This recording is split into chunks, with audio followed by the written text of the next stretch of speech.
আজি মোৰ বন্ধু এসময়ৰ মোৰ সহকৰ্মী সৈয়দ সাদুল্লাক হেৰুৱালো। মোৰ বাবে ই জীৱনৰ বৰ ডাঙৰ ক্ষতি। কলেজীয়া জীৱনতেই সাদুল্লাৰ লগত মোৰ বন্ধুত্ব হৈছিল। সেই 1963 চন। তাৰ পাছত কলেজীয়া জীৱন একেলগে আৰম্ভ কৰিলোঁ। চাকৰি জীৱনো একেলগেই আৰম্ভ কৰিলোঁ। সাদুল্লা বহুত গুণৰ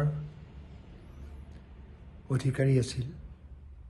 একাধাৰে গীটাৰিষ্ট, গীতিকাৰ, সুৰকাৰ, নাট্যকাৰ, নাটকৰ পৰিচালক, সংগীতৰ পৰিচালক। মোৰ বাবে সাদুল্লাই বহুতো গান কৰিছিল, লিখিছিল, সুৰ কৰিছিল, মোৰ হতুৱাই গোৱাইছিল, মোৰ লগত গীটাৰ বজাইছিল।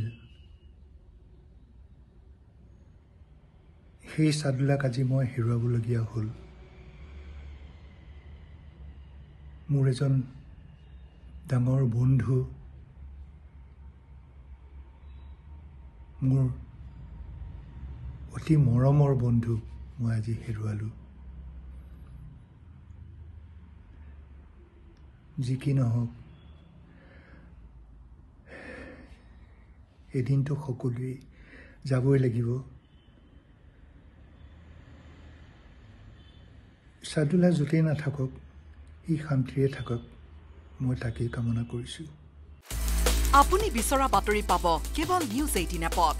নিউজ 18 এপ ডাউনলোড কৰিবলৈ স্কেন কৰক এই QR কোড।